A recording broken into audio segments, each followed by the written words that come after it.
हाय, स्वागत आहे तुमचं अजून एका नवीन व्हिडिओमध्ये. तर इथे मार्गशीर्ष महिन्यातला दुसरा गुरुवार होता माझा. त्यामुळे इथे मी सकाळी सगळं घरातली कामं वगैरे आवरली आणि लवकरच देवाची पूजा करायला घेतली होती, म्हणजे देवीची.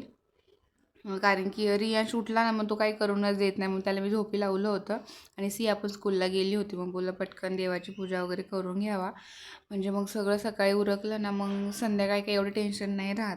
आणि रियाज मध्ये मध्ये करतो, त्याच्यामुळे त्याने काही होतच नाही करायला काम.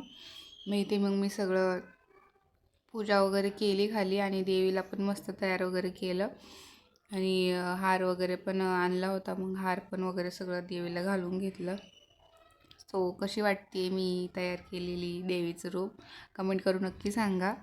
मग इथे सगळं म्हणजे सुपारी वगैरे ठेवून दिवा वगैरे लावला, म्हणजे दिवा आधीच ठेवला होता, पण तो पंखा लावला आणि मग तो विजला, मग परत लावला.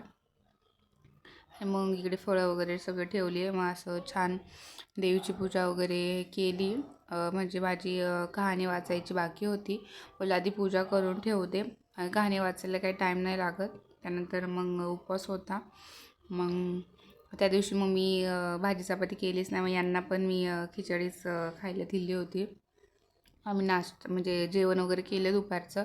मग इकडे बघा रियांश झोपेतून उठल्यावर बघत होता काहीतरी दिसतंय, आणि तो काही ना काही तो ओढतच असतो.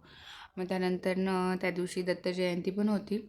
मग आम्ही दुपारी मठात गेलो होतो स्वामींच्या, तिथे जाऊन आणि मी पारायण लावलं होतं गुरुचरित्राचं. तर मग मला नारळ पण द्यायचा होता मठात. मग आम्ही गेलो, तर इथे खूप छान रांगोळी काढली होती आणि एका साईडला इकडे सगळ्यांनी गुरुचरित्राचं पारायण केलं होतं. तर ते एका साईडला बसले होते आणि दुसऱ्या साईडला जे येत होते ना दर्शनासाठी ते बसले होते. आणि यांनी इकडे जे पारायणामध्ये प्रत्येक वेगवेगळ्या दिवशी पूजा केली होती ना, ते होतं आणि होम पण होता त्या दिवशी.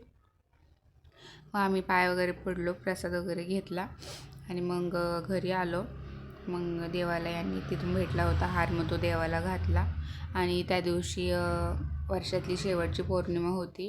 तर आणि मी दर पौर्णिमेला सत्यनारायण वाचत असते. तर त्या दिवशी सत्यनारायण पण मग मी वाचला आल्यावर. आणि पोरांना मग खायला आणायचं होतं, मग खाली गेली, खायला वगैरे आणलं. घरी आलं, स्वयंपाक वगैरे केला आणि देवाला नैवेद्य पण दाखवला. सो कसा वाटला व्हिडिओ कमेंट करून नक्की सांगा. बाय.